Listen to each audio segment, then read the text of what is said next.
Since the beginning, humanity's heard the ocean's call. The waves connect us all across continents, cultures, and generations. For the men and women in America's sea services, friendships forged amongst shipmates create bonds that sustain and endure through hardship and challenge. Their shared dedication and proud devotion to service bind together all who serve aboard. Common purpose connects every sailor, merchant mariner, coastie, and marine. All swore a sacred oath to defend this nation. We support them in that mission, keeping the connections to their home ports and families strong and vibrant. It's the Navy family, a network that ties us all together, all around the world. Now please join us as we gather to celebrate three individuals who exemplify the extraordinary devotion to service, each in their own unique and powerful way. This is the 2022 Lone Sailor Awards. From the National Building Museum in Washington, D.C., here is your host, Rear Admiral Frank Thorpe, the President and CEO of the U.S. Navy Memorial. Good evening. I have to tell you, it's beautiful. This vantage point is beautiful. We are back. Welcome back to an in-person event, the 2022 Lone Sailor Awards Dinner. We are back. It's a great day for the Navy Memorial. It's a great day for the Navy, the Coast Guard, and the Marine Corps. So I want to officially welcome you to the dinner.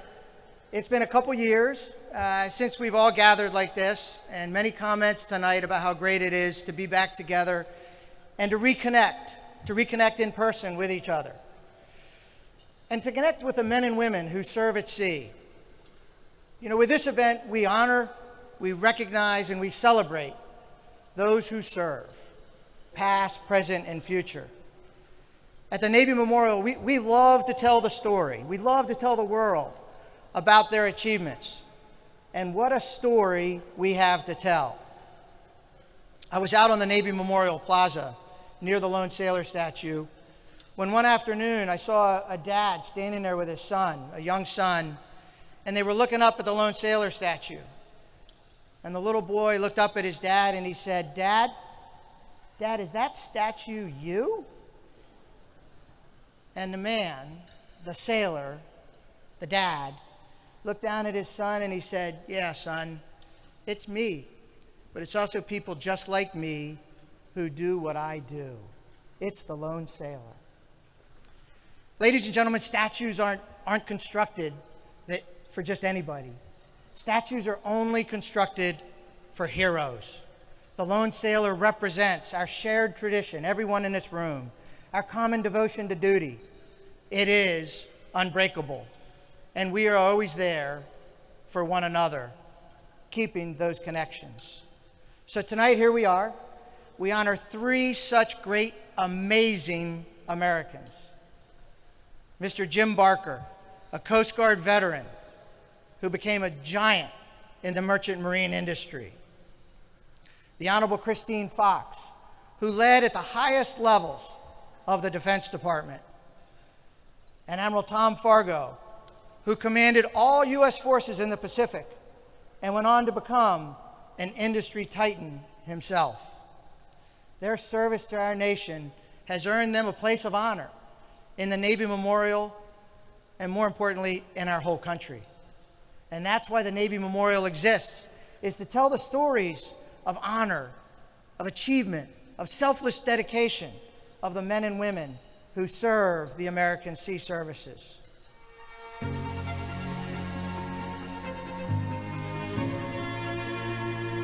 We are very pleased to announce a ribbon cutting to mark the reopening of the Navy Memorial and the beginning of Navy Memorial 2.0. It's been an incredible year at the United States Navy Memorial.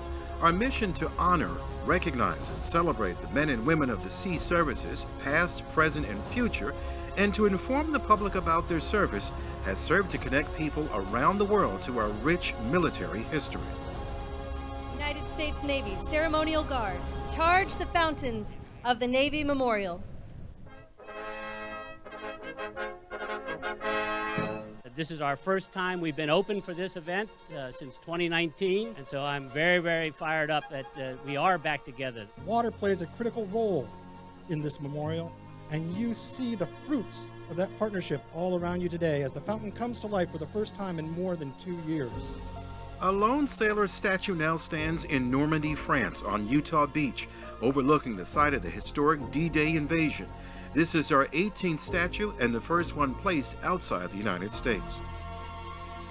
People around the globe continue to join our live-streamed SITREP speaker series and hear directly from naval leadership, including Chief of Naval Operations, Admiral Mike Gilday, and the Secretary of the Navy, the Honorable Carlos Del Toro. Should I just say one last thing? I just want to do. thank, the American people and your viewers and your supporters of the Navy Memorial for the support that they've provided our Navy and our Marine Corps, our sailors, our Marines, our civilian personnel. Together we mark solemn occasions in our nation's history with wreath layings on the plaza, the Granite Sea, and honor those brave sailors who served our great country and made the ultimate sacrifice.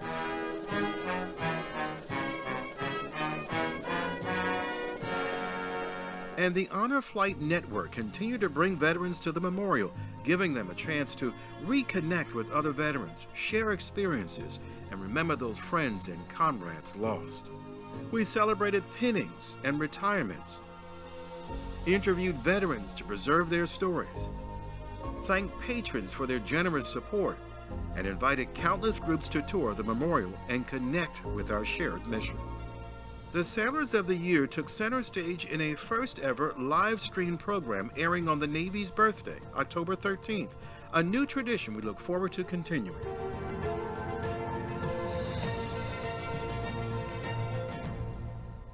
I might be the command mast chief, but nothing moves around here until the sailors move. So what it really means to me is the success of my crew. Command Master Chief Josephine Tuola was the recipient of the 2021 Master Chief Petty Officer of the Navy Delbert D. Black Leadership Award. She was presented with it at a dinner at the Navy Memorial. And when it came time to celebrate the Navy Chief's 129th birthday, the Navy Memorial continued the tradition of hosting the Chief Petty Officers Party in the Delbert D. Black National Chiefs Mess.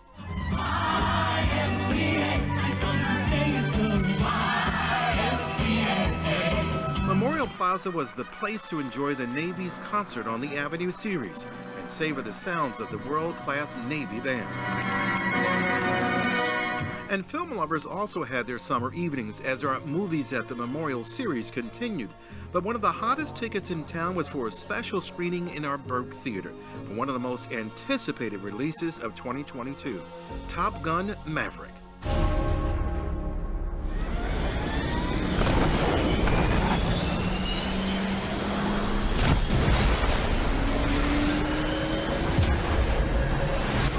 Theater was buzzing with excitement as Hangman and Coyote, actors Glenn Powell and Greg Tarzan Davis joined the screening. The greatest fear that we had while making this movie was to disappoint you. And because this is why we made the movie. We made this for you. You guys have embraced us, and without y'all, we would not have been able to make this movie. And Tom was very adamant, if the Navy is not involved, we will not make this movie, because we wanted to make sure that we do it justice, and we do each and every one of y'all justice. On the count of three, we're going to say, go Navy! Beat Army! Go Navy! Beat Army! 1, 2, 3! Go Navy! Beat Army! You know, the Navy Memorial, what we do, we just provide a vehicle for the American people to express their heartfelt appreciation to all who raise their right hand, who take that solemn oath to the Constitution of the United States of America. And they take an oath to go to sea in defense of our way of life. And so I just want to thank you all. And now, ladies and gentlemen, it's my pleasure to recognize our presenting sponsor for this year's dinner. USAA has been the lead supporter of the Navy Memorial for decades. You know, USAA has actually been there for us the same way they've supported our men and women in the military for 100 years. A promise is a trust not to be broken. I say your name. Whether spoken with an oath Do you solemnly swear? It's your first day. You know I got your back, right? or sealed with a pinky. In 1922, a group of soldiers launched USAA with a promise to take care of their own. And after 100 years, we're still taking care of the military community. That's our mission. Always.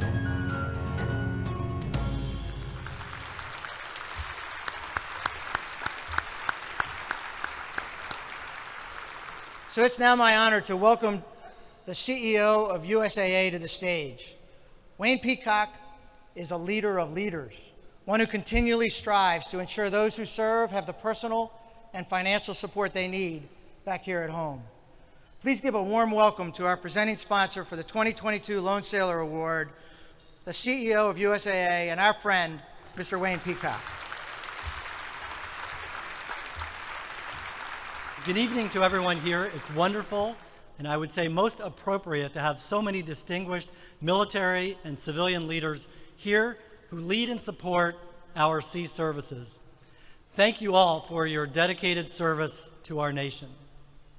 And our deepest appreciation to those who are currently serving, fulfilling your promise in taking the oath by ensuring our national security and protecting our critical maritime interests across the globe. So thank you for defending our freedom.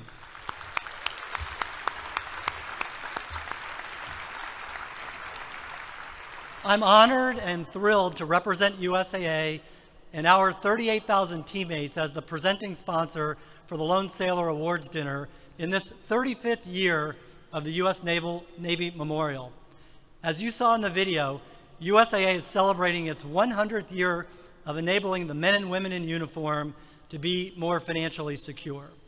We were founded back in 1922 by 25 Army officers to ensure each other, but only for those serving in the Army. I am pleased to report that after some careful study, we did rectify our oversight, and we opened to the sea services the very next year in 1923.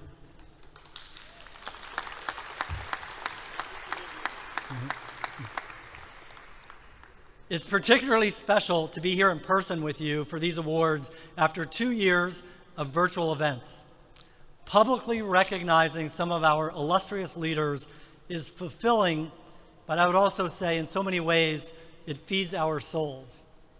The Lone Sailor Award and the Naval Heritage Award represent the very best examples in the sea services of living out those core values of honor, courage, and commitment.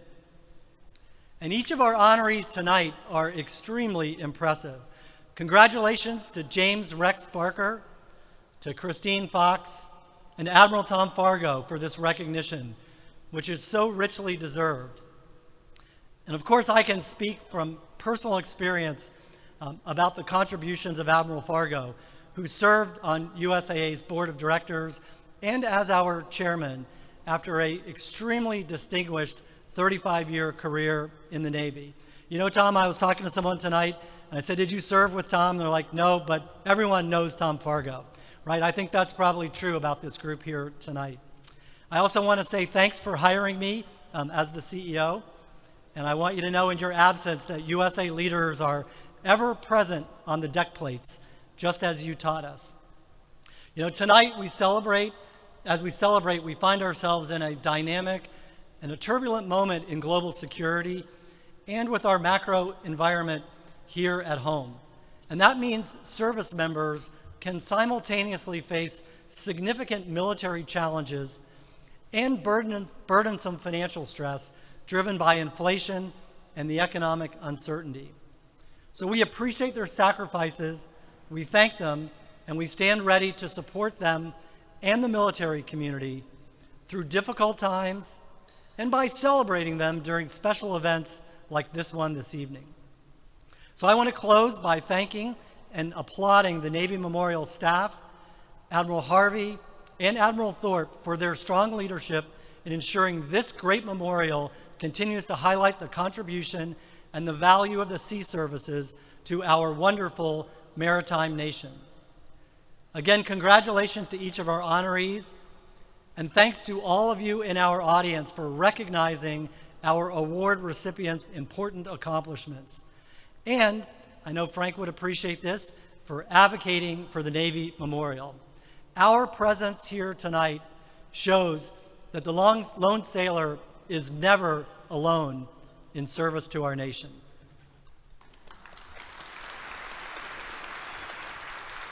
Ladies and gentlemen, please welcome to the stage the Vice Commandant of the U.S. Coast Guard, Admiral Steve D. Poulin.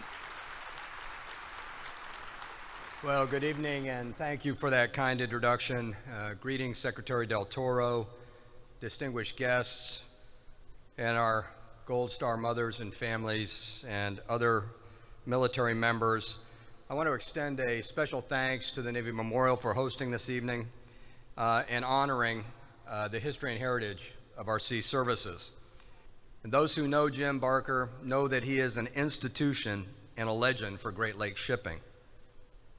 And I have no doubt that that success was enabled by those years of dedicated service in a Coast Guard uniform. I was talking to Rear Admiral Noonan earlier this evening, and she described Jim as the crown jewel of the Great Lakes, and I think that's very fitting.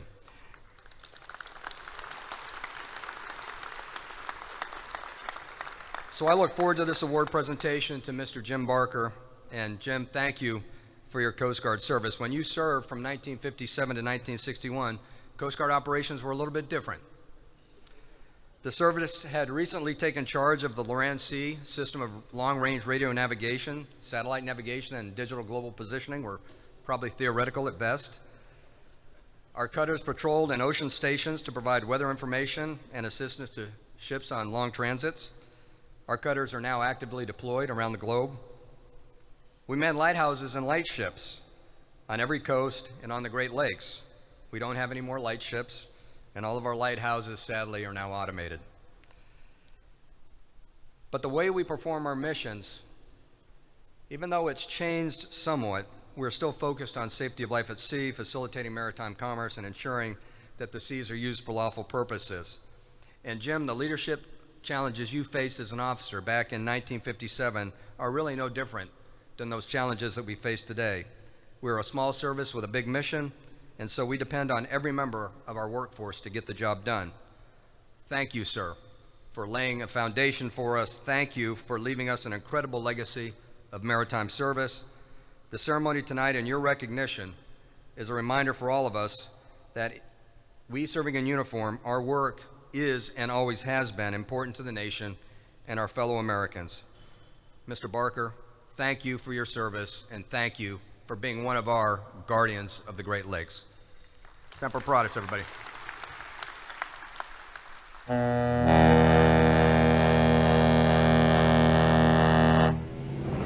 James Rex Barker was born to love the water. Growing up in Lakewood, Ohio, his grandfather was a butcher on supply boats, and his uncle was a captain. James himself was just 9 months old when he first rowed an oar boat. The Barker family was of modest means. During the Depression, they moved to Sault Ste. Marie, Michigan for a couple of years to live with his grandmother. His grandmother, who was an English teacher, was instrumental in his intellectual life. Taught him about poetry and literature, current events. He had to give a speech every Friday night to his grandmother on what was going on in the world. Young James Barker was an honor roll student and made the All-Ohio football team as a guard and linebacker. He was not afraid of hard work, taking on odd jobs washing dishes and stocking supermarket shelves. At a young age, the story goes, he was swimming in the river, the St. Mary's River, up in Sault Ste. Marie, Michigan. And he looked out and watching ships go by, and he goes, I'm going to own a ship someday. And I think that was something that he put as sort of a goal in the back of his head, and he marched forward. Barker spent the summer after high school as a deckhand on U.S. Steel's Arthur M. Anderson and went on to Columbia University with a 4-year scholarship. After graduation, he married his high school sweetheart, Kay, and joined the Coast Guard, attending Officers Training School in New London, Connecticut.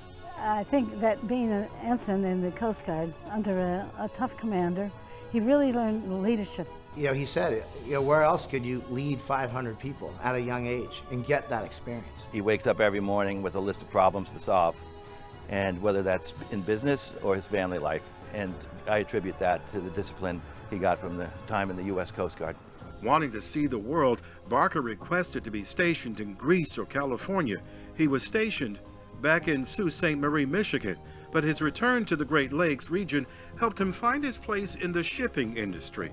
Barker went on to Harvard Business School, where he met Paul Tregurtha, who would become his business partner for more than 50 years. Jim really was very thorough in his analysis of the business cases. And not only that, he was able to articulate his position and defend it. So we developed a great respect for each other and our capabilities, particularly in analysis and strategy and other things that are important in business. MBA in hand, Barker returned to the Great Lakes region to join the Marine Department at Pickens Mather, which oversaw the Interlake Steamship Company. In the late 1960s, Barker began working as a consultant, eventually co-founding the firm Temple, Barker & Sloan. The steamship company Moore McCormick Lines was so impressed with his work, they brought him in as president and CEO at the age of 35. Until Bill Gates came along, Jim Barker was the youngest CEO of a Fortune 500 company. He's not just good, he's not just great, he's transformational.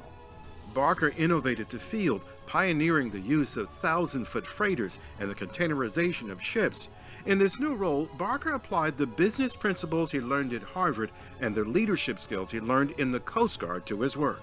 Being in the military, one learns not to lead by rank, but only to really lead by getting people to follow you because they want to and because they trust you.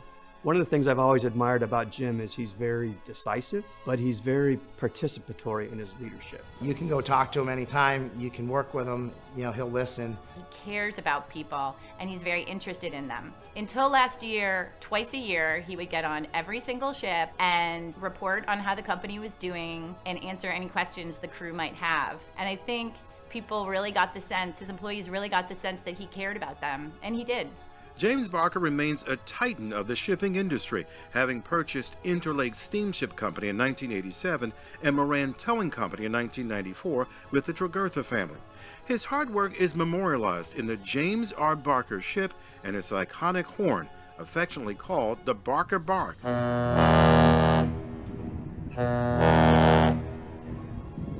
But Mr. Barker's lasting impact is his work as a business leader, parent, grandparent, friend, and mentor. Life with Jim has been a wonderful adventure. What you see at Interlake Steamship today is Jim Barker's legacy. He is dedicated, hardworking, honest, and those are the qualities that he portrays every day to his staff. He sets the example. It's a bit, you know, humbling.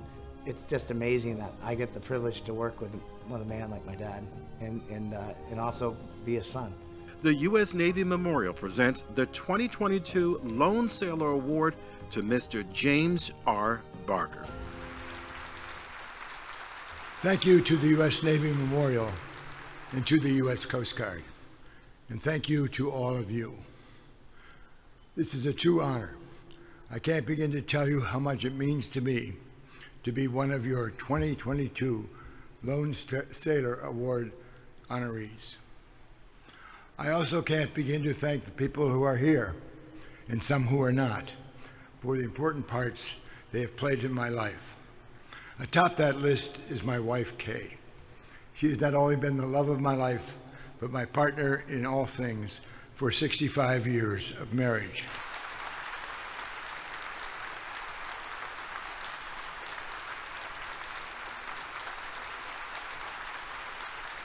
Many of our 3 children, their spouses and significant others, and our 7 grandchildren are here today. What a joy it has been to watch them grow and flourish over the years. And my business partner, Paul Tregurtha, is not here. He has a medical problem and could not attend. We have been business partners for more than 50 years. I feel lucky every day that Paul and I found each other so many decades ago. He, his wife Lee, and their family have brought so much joy to our family. Now his son Ted is a partner in the shipping business with our boys Jim and Mark. Of course, that list only scratches the surface of people who have had an important, lasting, meaningful impact on my life. One example is Jim Weekly, who is here tonight, president of the Lake Carriers Association and a graduate of the Coast Guard Academy. I could say parenthetically that I first met Jim when he was assigned to intern at our company. And of course, we hired him. And I have not had that offer from the Coast Guard since. But he has been an important constant in my life for several decades. I'd like to leave you with two thoughts in my limited time today. First, I'm proud of the role the American commercial maritime industry plays in the economic health of our nation. Our industry is nearly invisible to most people, yet its role is incalculable. To illustrate, on the Great Lakes, the main commodity that we move by ship is called iron ore. I'm guessing most people in this room have not spent 1 minute of their lives thinking about iron ore.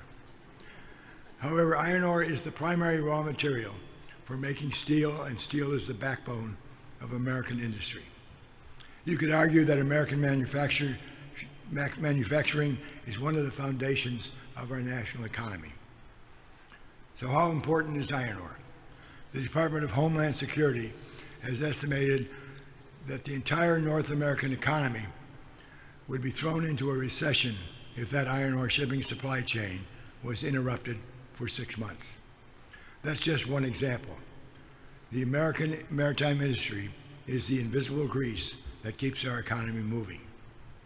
By the way, earlier this month, I had the great pleasure of attending the christening of our newest ship on the Great Lakes, the motor vessel Mark Barker, the first new large freighter built on the Great Lakes in nearly 40 years.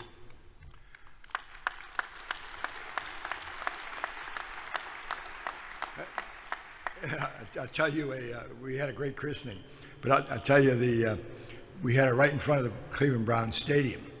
And when Megan christened the ship, the horns on the ship, like you heard on the James Barker, sounded off. And 2 days later, the Cleveland Browns called us and said they wanted a copy of the horn blowing so they could use it on third downs.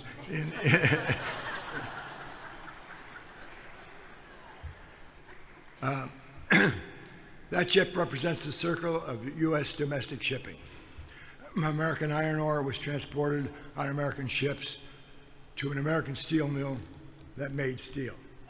And then that American steel was taken to an American shipyard to build the Mark Barker, which will carry domestic iron ore and road salt as well. This new vessel was built on contracts to transport road salt to keep the highways and byways of the Midwest safe and clear. During a Midwest winter, it's hard to overstate the importance of road salt. The second reason I'm so proud of the American commercial maritime industry is because of its direct linkage to the Navy and to national security. American mariners, American ships, American shipyards, American supply chains, they all play an important role in our nation's military readiness. America is a maritime nation, and our national maritime infrastructure is crucial to our security here and around the world. Our nation's waterborne readiness begins with our U.S. Navy, of course, the greatest Navy in the world. But the role of the commercial fleet in that enterprise is undeniable and often unknown. In fact, in another example of invisibleness of the American maritime industry, most peoples are not aware of the contribution that our American commercial fleet and American commercial mariners make to national security. In fact, some of those mariners are in the room with us tonight.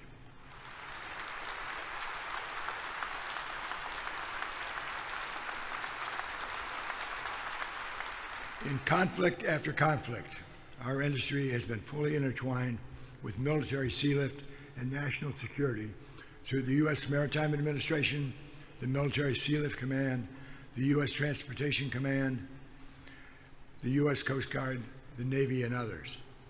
I am very proud to be part of an American industry that directly delivers not just cargo, but also commercial and national security benefits to our nation. Thank you.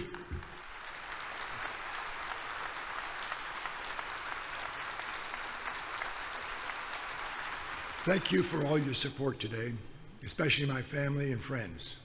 I am aware that the purpose of the U.S. Navy Memorial is to honor recognize and celebrate men and women of the sea services. That is a very worthy cause indeed. Thank you very much.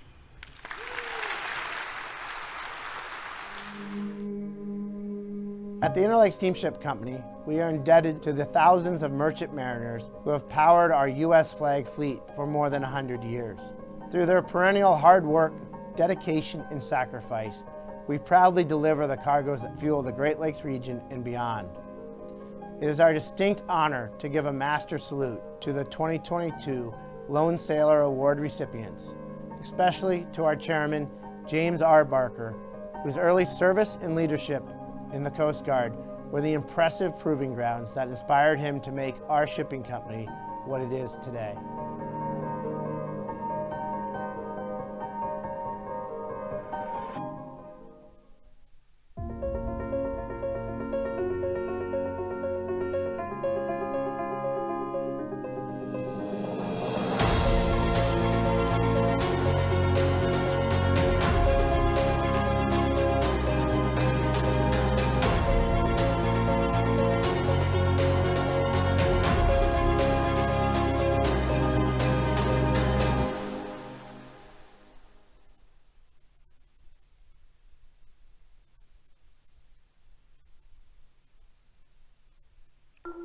Connection is defined as a relationship between a thing, person, or group. This is Marty Kropelnicki with California Water Service Group. The Navy Memorial connects us all to the stories of the honorable women and men of the sea services. Making connections is at the heart of our service here at Cal Water, which is why we support the Navy Memorial and its mission year after year.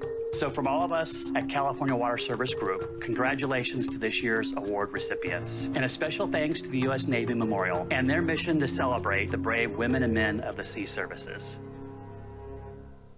Good evening, I'm Jerry Fasano, President of the Defense Group at Leidos. For more than 90 years, we have supported the Navy's critical national security mission and are honored to be a sponsor of tonight's Lone Sailor Awards dinner.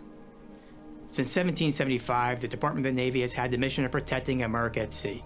Alongside our allies, our sailors and Marines defend freedom, preserve our economic prosperity, and keep the seas open and safe. Leidos is pleased to partner with the Navy to conceive, prepare, and protect the fleet of the future. On behalf of our 44,000 employees, I congratulate this year's Lone Sailor Award recipients, Mr. James Barker and Admiral Tom Fargo, as well as Honorable Christine Fox on her selection as this year's Naval Heritage Award recipient.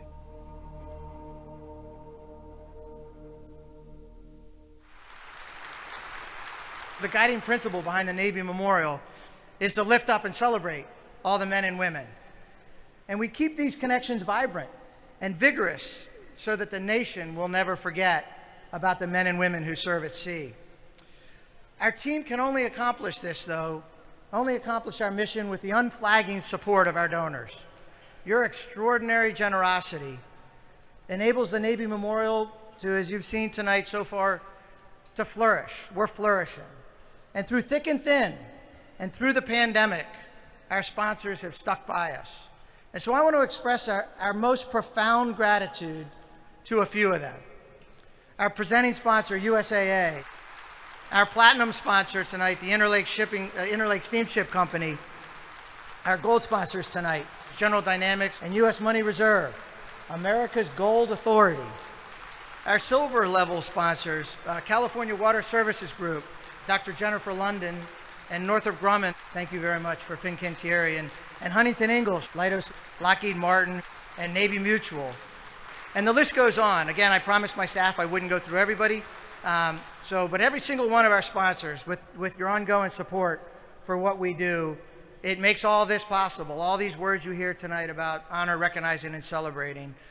Thank you. It lets us archive and share more than 740,000 stories of service in our Navy log and host visitors from across the country. So again, we couldn't do all this without the support of our donors. And we also couldn't do this without the support of our Navy Memorial Board of Directors, led by Admiral John Harvey. I cannot say enough about how supportive and how engaged our board is. And many of you know many of our board members, so you can testify that by knowing who they are and their character. But to the board, I say your contributions and your devotion are the reason we're expanding our mission. and connecting more to the public, in person and online. So now it is my honor to introduce the 78th Secretary of the Navy, Carlos Del Toro. So now is when I'm supposed to list, Navy tradition, I'm supposed to provide that long list of accomplishments of the Secretary. Like he commanded a destroyer and he started and sold a tremendously successful business. That long list that people like Secretary Del Toro really don't want to wait and hear that, and especially Secretary Del Toro is too humble. So instead of doing that, I'm going to tell a little story. Now, if I'm not the president and CEO tomorrow, we'll know why. But I'm going to tell a little story about who Carlos Del Toro really is, who the person leading our Navy and Marine Corps really is. I had the opportunity to interview Secretary Del Toro on our live online program called SITREP that is viewed by the public here in Washington and across the country. And as we were waiting to go live, the Secretary looked at me and kindly, but very firmly, clearly directive in nature, he said to me, "Frank, ask me anything you want. And don't you dare feel the need to screen the questions coming in from the audience. As a public official, it is my duty," and he said duty like 3 times, "my duty to answer questions no matter how hard, no matter how difficult, no matter what. That's my job." Ladies and gentlemen, it is my honor to introduce the 78th Secretary of the Navy, the Honorable Carlos Del Toro.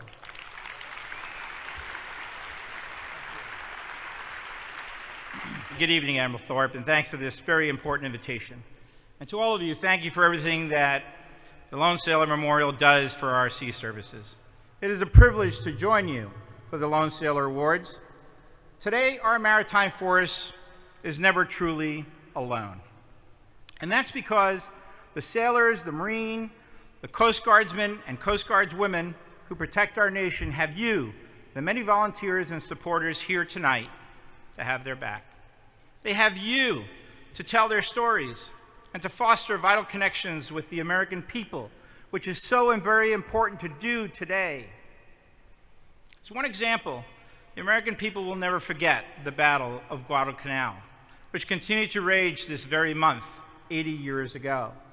We will never forget the valor and the sacrifices of the sailors who were lost aboard the aircraft carrier, the USS Wasp.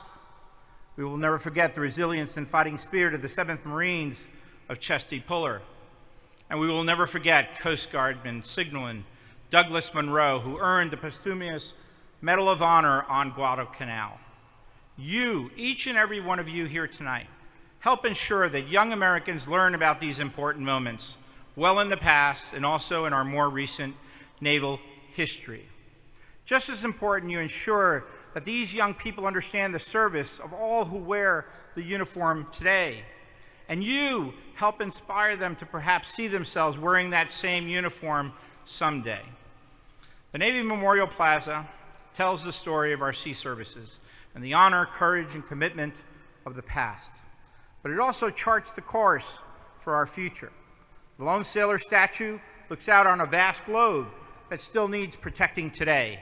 And that's why my favorite part of that memorial is unapologetic recruiting pitch from a former PT boat captain, President John F. Kennedy.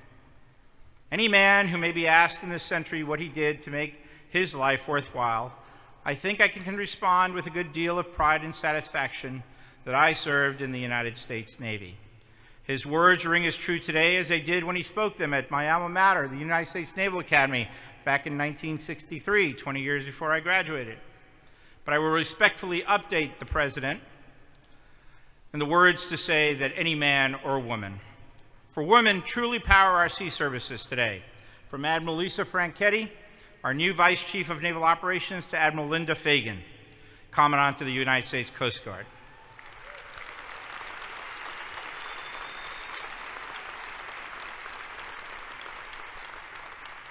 To meet the challenges of a complex world, we must build on that progress and recruit, retain, mentor, and promote the finest of our entire nation. And we need your help to continue that mission. As you teach our young people the story of our sea services, let them know your own personal story as well. It's really important. Tell them why you served, whether in uniform, in government, in a foundation, or in the private sector. Let them see the opportunities and the possibilities of service, because there is no telling what a young person with the right spirit of service could accomplish in their career. Just look at this evening's honorees. It was a pleasure, indeed an honor, a privilege to hear from Lieutenant James Barker, a proud Coast Guardsman and a leader in the U.S. maritime industry. Thank you, Mr. Barker.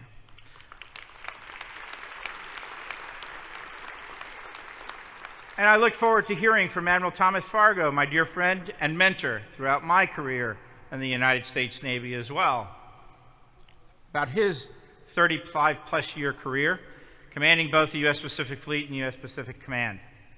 I congratulate you both and thank you for your continuing service to our nation. But now, I want to turn our attention to the recipient of tonight's Naval Heritage Award.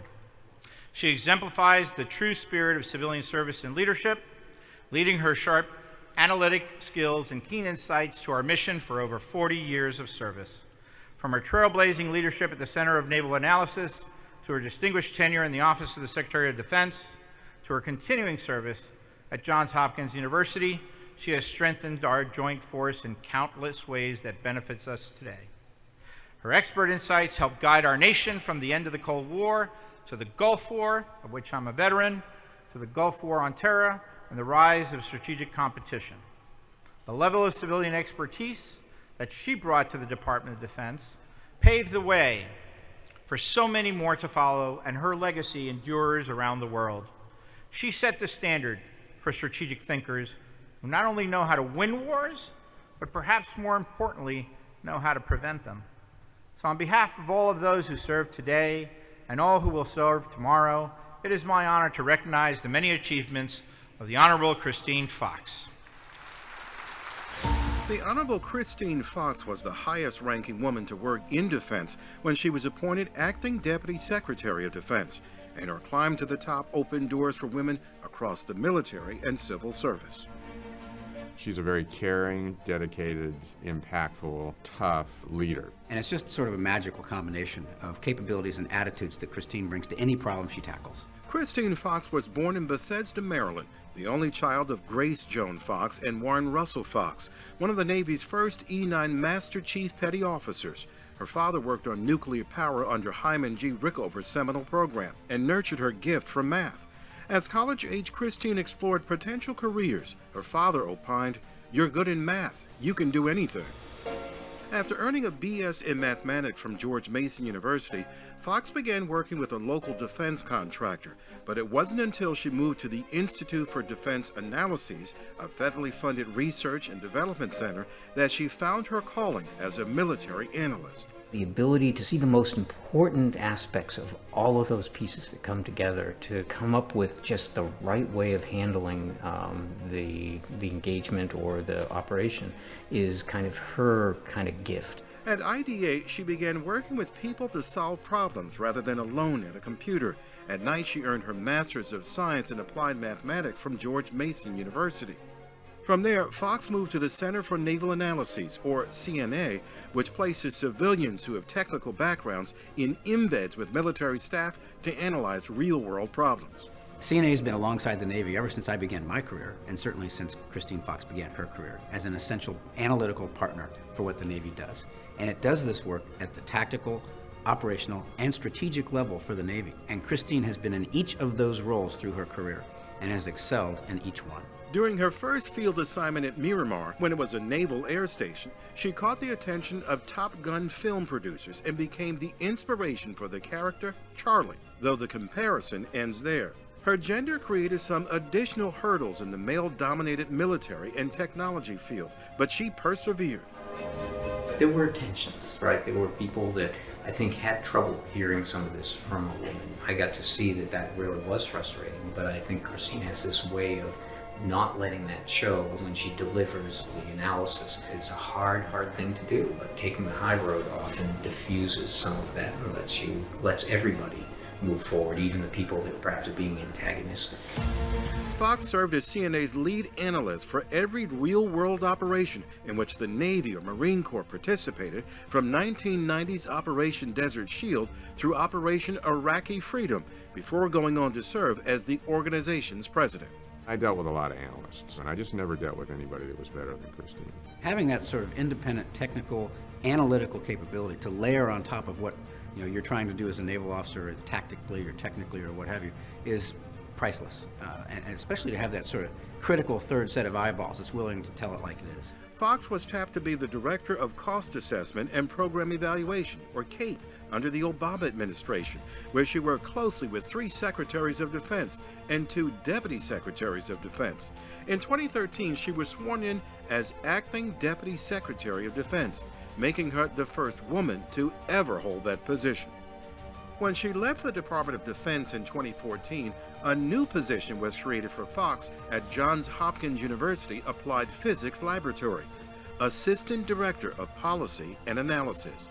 There, she broadened the lab's impact in technology policy leadership and created impressive war games. The better you can war game, the better you can prepare to fight and then ultimately fight.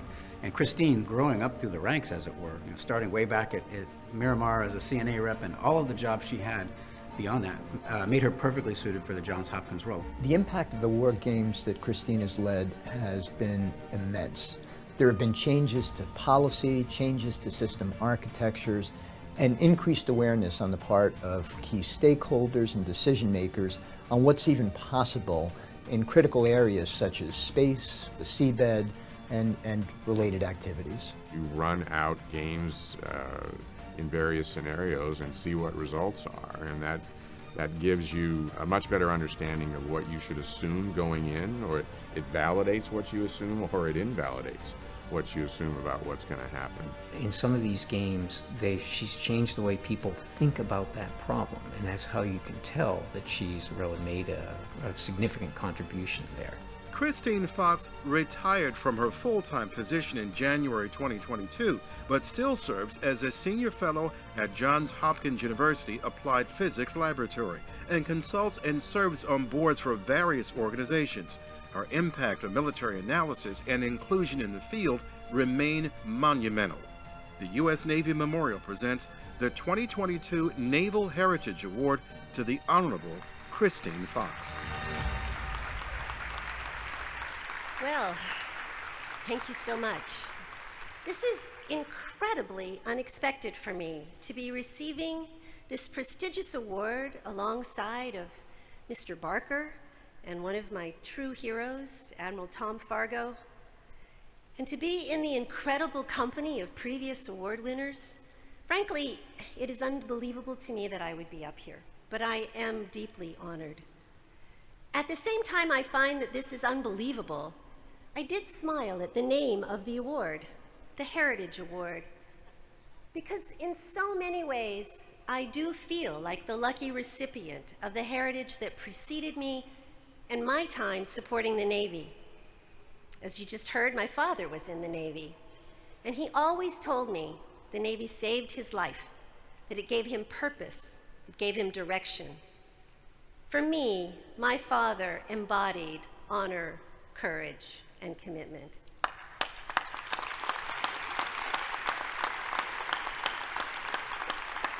My father was an inspiration to me throughout my entire life. So I remember him studying really hard in nuclear power school at Idaho Falls, even though I was just a toddler then. He did extremely well, but he had to work extra hard because, you see, my father had not graduated from high school. The Navy gave him the opportunity to go from being a high school dropout to becoming a nuclear engineer. When he was studying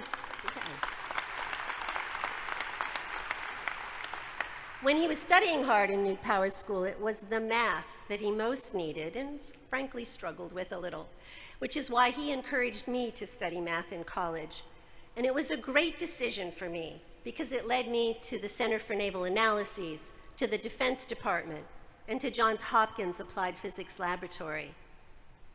So there is the heritage we are born into, my family in my case.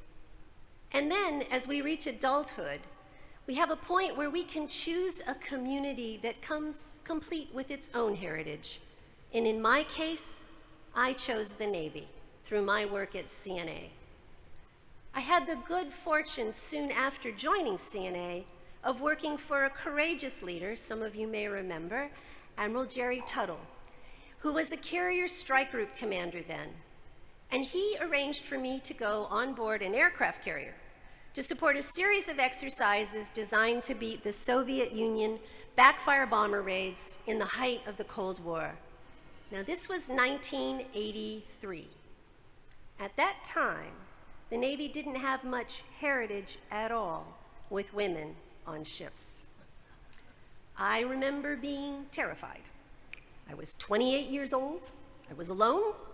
I walked up the brow. When I arrived at the quarterdeck, even though I showed the officer of the deck my orders that said I was indeed to go to sea for that exercise, he put me in the corral they had set up for the wives to say goodbye to their husbands.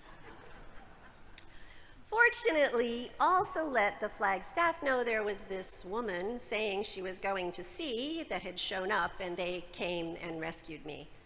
And then for the rest of the exercise, I had the opportunity to do what I love to do, gather data and analyze it to help the Navy succeed.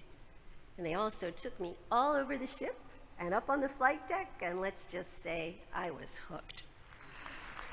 I am grateful every day.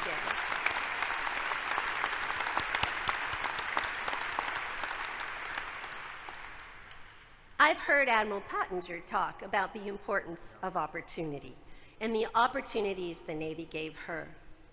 Nothing could be more true for me.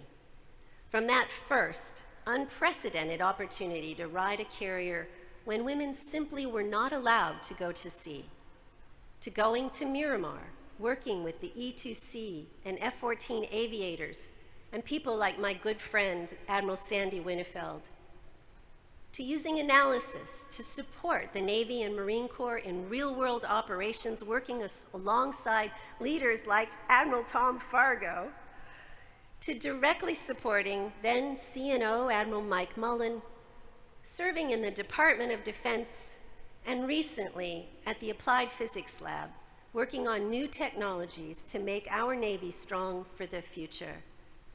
I have greatly benefited from the opportunities and guidance the Navy has given me. The Navy taught me about leadership. The Navy gave me the opportunity to contribute, just as it did my father. How we remember our past, how we make our choices today, and the individuals we support to form the next link in the chain make up our current and future heritage. And now, I suppose it is up to me, and up to all of us in this room, and up to the Navy Memorial, to keep guarding, guiding, and evolving the Navy's heritage for the next generation, who, let's hope, will stand upon this stage years from now, thankful for the heritage that we built for them as they take on the challenges of their time. So again, thank you. Thank you for this amazing award. Thank you for the amazing opportunities I have enjoyed working alongside so many wonderful sailors and Marines. And thank you all for your dedication and service to our country. From myself, Chuck Woolery, and all my colleagues at U.S. Money Reserve, we're so happy to continue our support of the United States Navy Memorial. And congratulations to James Baker, Christine Fox, and Admiral Thomas Fargo. As a U.S. Navy veteran who served on the USS Enterprise, I'm so proud of your achievements. For myself and former directors of the United States Mint, Philip Deal and Ed Moy, once again, many congratulations and thank you for your service.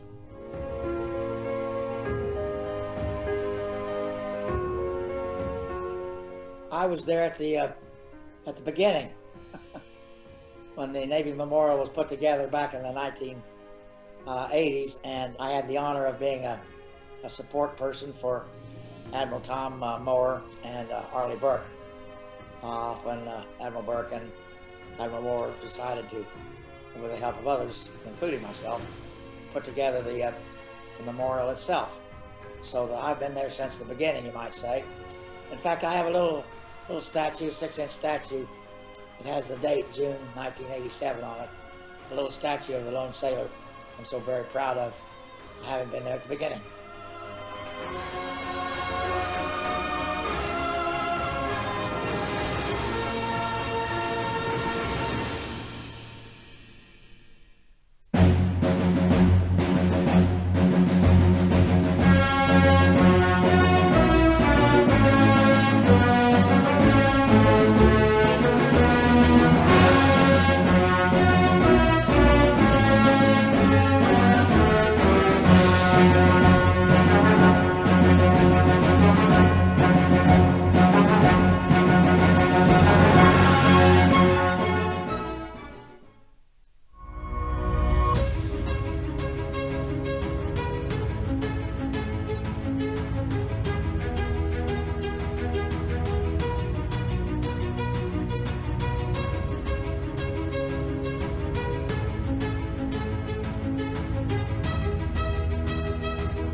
As we recognize our honorees this evening, I'm sure that all three of them would join me in asking you also to honor those men and women who are serving at sea this evening on watch around the world, just as the Honorable Christine Fox just said.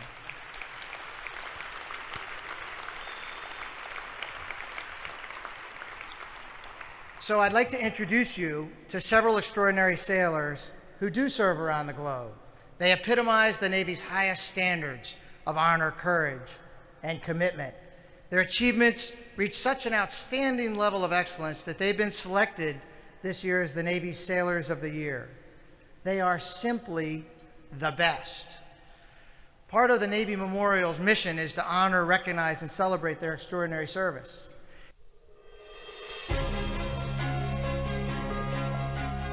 I have like the most important job in the Navy. I'm sure everybody thinks that, but I get to put these kids in the Navy. You know, these kids that come from all walks of life, I get to hear their stories. I've been all over from Japan to Virginia to Maryland, different duty stations. So the goal is to always make connections, lifelong connections, and I still have people that I talk to that are in different states, different countries, that I could call up if I ever needed something, or if they ever need something, they could call me up. The connections, amazing connections. Like, I was honored to meet, you know, some of the highest ranking people in the military, in the Navy, that I never imagined, you know, that I can meet. And, you know, and I love to pick their brain. I love to pick their brain to see how can I get better as a leader and how can I help develop my sailors. We share a special bond between us, you know. People that served, you know, they kind of talk to each other a little bit different, you know, like they know what others have experienced, and, you know, that gives a special bond between us. Getting to see people come from different situations and being a part of that change when they call you, when they graduate boot camp and they're in tears and they're like, I did it. Like, thank you for sticking with me. Those connections are very important, and they have definitely contributed to the reason I'm sitting here today. It's those lifelong connections that's going to help us to be better with each other every day. If I were to ask my family what I do every day, they would think that I'm under the water looking at fish right now. My kids pretty much think I just boss people around all day, which is incredibly different from what I actually do. Well, my children, they definitely think that I'm like a transformer. Like I'm just this big superhero, and I, you know, just go and got my laser guns and I'm just saving the world. When I'm gone, my husband, he has to step in and he has to be mommy and daddy. Every day is a sacrifice for my family, but they constantly motivate me, encouraging me. Hey, we're proud of you. and I just want to make my family proud. As my kids get older and establish relationships and make friends, it is really hard for me to uproot them each time because, you know, it's difficult to start again, even as a young child. You know, you miss, you know, soccer, football games, you miss dance competitions, you know, you miss people's weddings, like that type of stuff's hard, and but it makes it grow fonder. It makes those things that you do make more special. If it hasn't been one before me, I definitely would love to be the first female McPond. So it's always been a goal of mine since I came in, and I would love to achieve that goal in the next 20 years. I'll be in the Navy as long as I can stay. I enjoy what I do. I love the people I work with. So I'll be doing this for about 30 years. A lot of us that have chosen to stay in and we re-up and re-up, it's because this organization has taken care of us, has taken care of our families, has changed our lives. To me, Sailor of the Year is one of the greatest accomplishments that you can achieve. And it's not just for you, it's for your sailors. Being soy, it's so amazing, and I really don't even have the correct words to explain the feeling or the thought of being soy, because I never imagined, you know, that I would be the soy. You get picked and you feel, you know, great about it, like, oh wow, I made it out of the people of my command, but to make it this high, like, I never thought something like that would happen. It's a humbling experience. I was shocked when I actually won. I do feel like it's a reflection on my leadership for trusting me to represent. It's your leadership and trusting that you represented the Navy well, that you represented yourself well, that you represented your sailors well. If I had to sum up the Navy in one word, it would definitely be family. And the reason why I say family is because it's like your own family. You know, we might not agree at all times, but we all love each other, we all look out for each other, and we come together and complete the mission.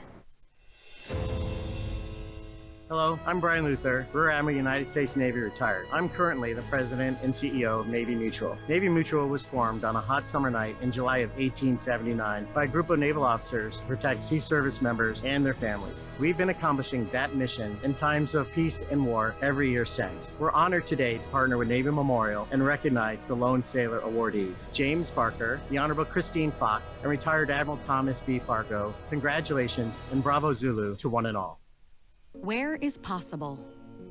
Past the edge of convention, beyond the boundaries of tomorrow. Where no idea is too bold and no challenge too great. It's here where we break free from what is to what could be. Because defining the future is impossible until it's not.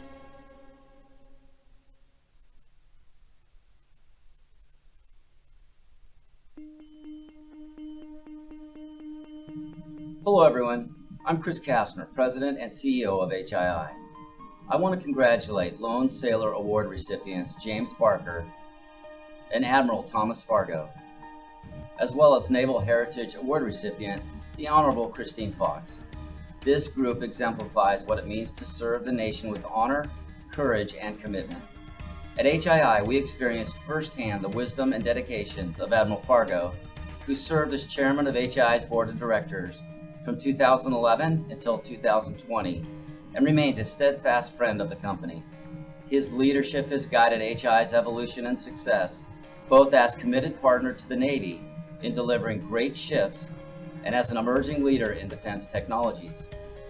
HII is proud to stand with the United States Navy Memorial because it celebrates the men and women who support the sea services, past, present, and future. Congratulations to all of you on your awards. And from all of us at HII, thank you for your service.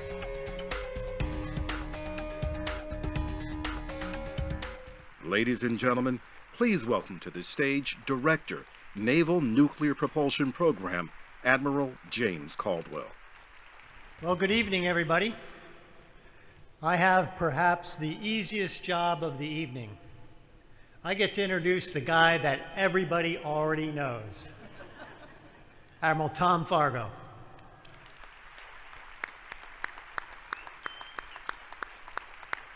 Hey, for all of us who have known Tom or have worked with him, the feeling is universal. This award is incredibly well-deserved.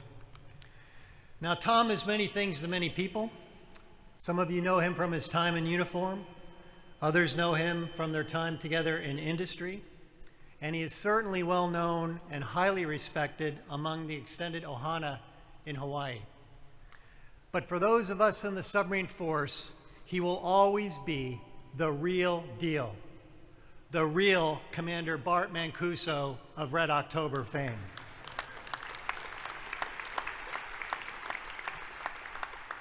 No matter the group, all who know Tom Fargo consider him a selfless friend, a mentor, and a leader. These are his natural strengths. And to know Tom is to get a sense that he truly enjoys every relationship, every interaction, and every opportunity. What I've observed in these characteristics and abilities, that they are fueled and they are underpinned by deeply rooted beliefs and values. A genuine love for the Navy and for our sailors and their families. A love for ships and the sea. A belief that people are truly the most important resource in any organization.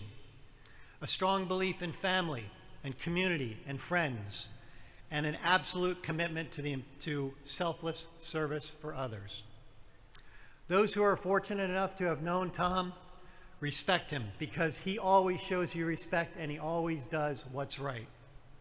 Whether your interactions with him were on a boat, or on the top floor of the corporate headquarters, or on the 18th green, you likely walked away with the same realization. Tom has an amazing ability to be available, to be vested.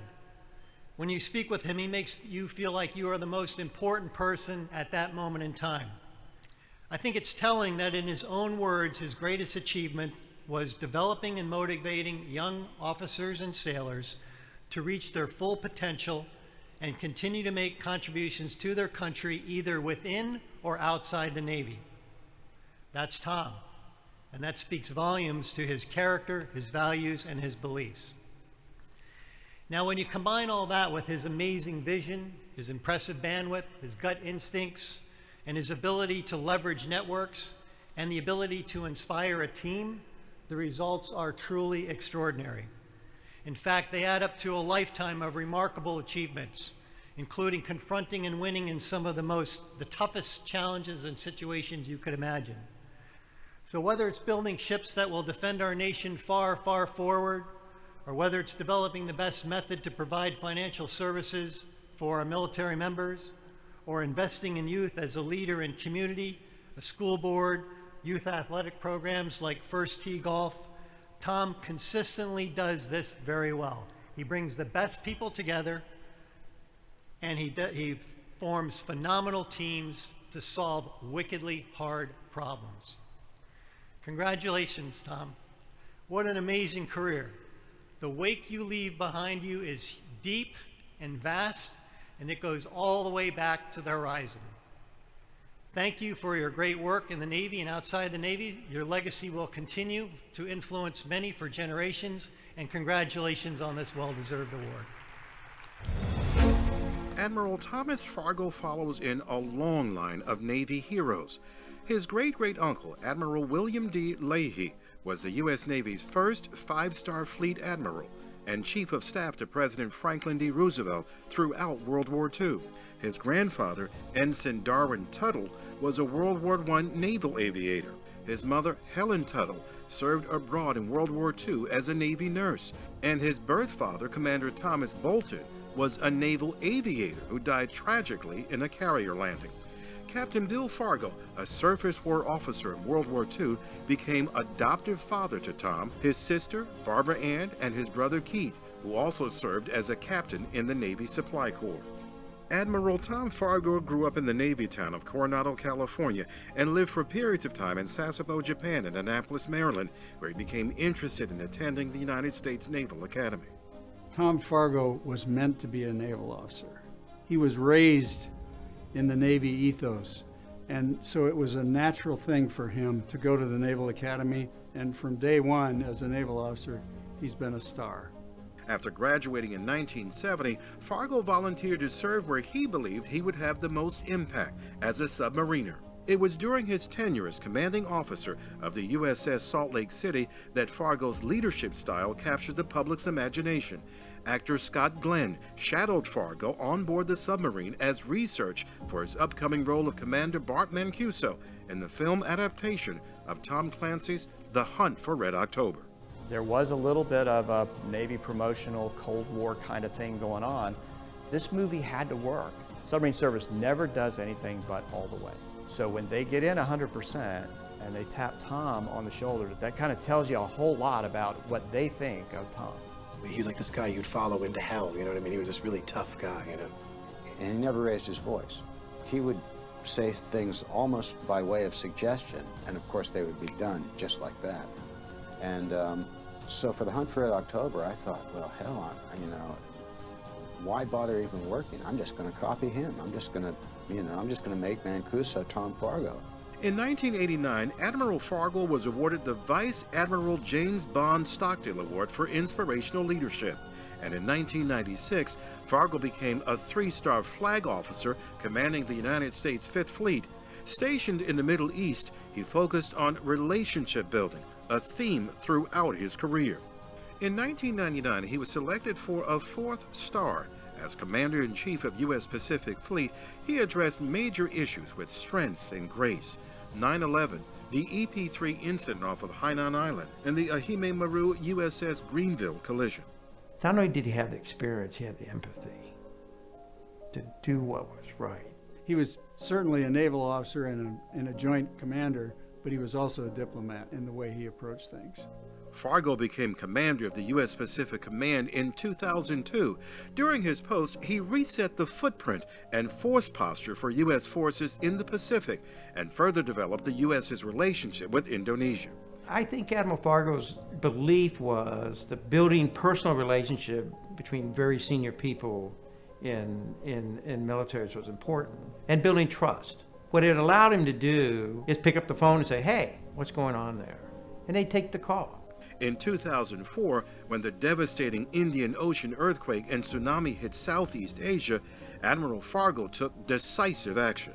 Admiral Fargo said, this is about helping people who need help. This isn't about politics. This isn't about, you know, if we do this, maybe things will be better.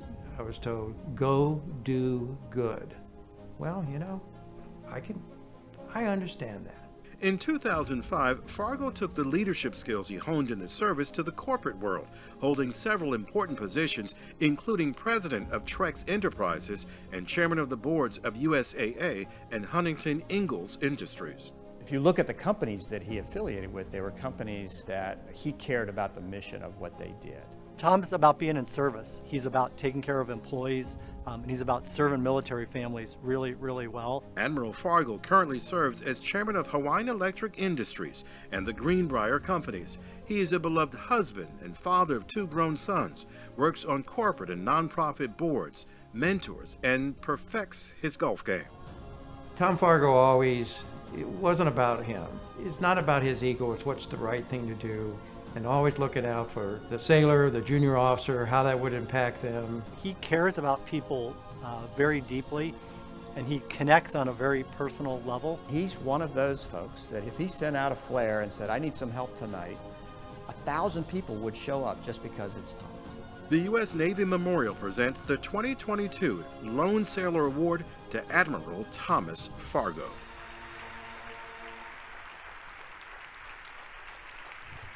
Well, good evening, and for all those Pacific sailors out there, I would be remiss if I didn't say aloha. I'm deeply appreciative of all who contributed to the video. 4 years at the Academy, 35 years in the Navy, and 17 years in the private sector. I've been incredibly fortunate to work with, learn from, and enjoy the friendship of many, not just great leaders, but truly good people. With respect to the Hunt for Red October and Scott Glenn, well, I've been sending Scott thank you notes for his remarks for the past 32 years. I'd like to add my congratulations to Jim Barker, and while we have not had a chance to serve together, I've spent the past 10 years in his industry with Matson, and his reputation and accomplishments are unmatched in this industry. It's a very special honor to be here with Christine Fox.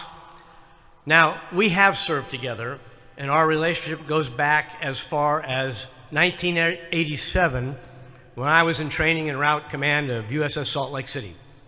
We have collaborated, discussed, debated, and sometimes argued issues from Washington to Bahrain to Hawaii. Christine is both smart and objective, and I want to tell you, she's got a really good memory. One day in my office in Hawaii, Christine said words to the effect, Tom, your position on this issue seems to have changed from our last discussion when you were in the Pentagon. And I'm sure I indicated, rather than change, my position had evolved appropriately, confirming once again, where you sit is often where you stand. Christine, it's great to be with you once again. After the last 22 years in Asia and the Pacific, you can imagine where I stand now. Certainly the Navy of my upbringing was much different than the Navy I served in during the Cold War, and I'm confident it's necessarily different in very positive respects today. But I think the constants remain. You know, there are reasons that Keith and I followed them in the Navy, and other folks from Coronado, like my high school classmates, Bill and John Whitman, that are here. They include a sense of belonging to an organization with great purpose and meaning to our nation, the indelible relationships built in very demanding environments, and as you all know, those relationships last a lifetime. And that families are still central to our success and ability to carry out our mission. My first visit to the Navy Memorial was at the invitation of Admiral Hank McKinney, one of Frank Thorpe's predecessors. And like Frank, Hank was a leader with a plan, a clear sense of how this memorial could connect not only to the past, present, and future Sea Service veterans, but also how we could connect our Navy to our nation, wherever our citizens might be. It's hugely important work, and wonderful to see how this past year, through their expanded programs, memberships, exhibits, and communications, the memorials accelerated this connection to a much larger audience across the country. And Jim Barker and I got an up-close and personal view of that this morning. By the way, before Hank McKinney would buy me lunch that day in 1990, he required that I enter each and every family member back to my grandfather and his relatives in the memorial's Navy log. It was a very late lunch. A very wise naval officer, Admiral Bob Long, who was at CNA for quite a while after he retired, who in many respects raised me in the Navy, told me on the way to my first command tour, Tom, your legacy will be the future contributions to this nation of the people you are responsible for and how well your organization performs after you leave. It was good advice at that point in time and remains so today. My thanks and appreciation for this honor, and especially to all of those whose patience and confidence, and in some cases courage, allowed me to be part of their team. Thank you all.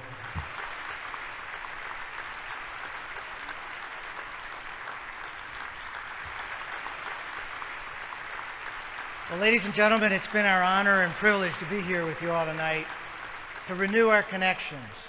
And thank you all. Thank you, seriously, for taking the time from your busy schedules. Again, the most valuable resource we have is our time. And thank you for taking the time, the commitment. I'd be remiss if I didn't tell you, I've been sitting up here. I'm an audience watcher. I watch faces.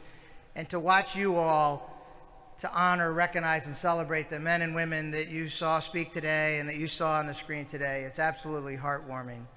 Because that's truly the connection that brings us all together. So on behalf of all the Navy Memorial team, I say good night. Good night to everyone. Thank you to everyone. We wish you fair winds, following seas, and please drive home safely. Thank you very much.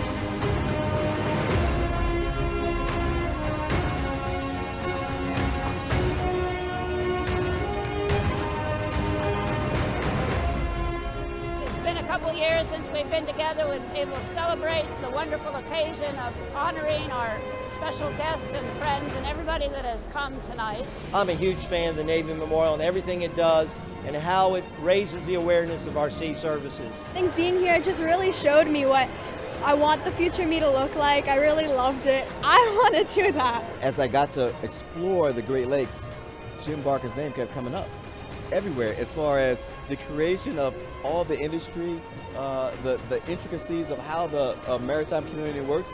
Jim Barker was the originator of almost all of it, and now we're here celebrating a tremendous American. Admiral Fargo and I we go back to 2000, and I've never worked for someone who is so gracious, so connects with people so well, and treats people that work for him in a way that it commands respect. Christine Fox and I have established a relationship over the last 10 years or so. I have enormous respect for her intellect, her kindness, and the way she treats people as well. And certainly every one of them has just done remarkable things in their lives for the community and certainly the military.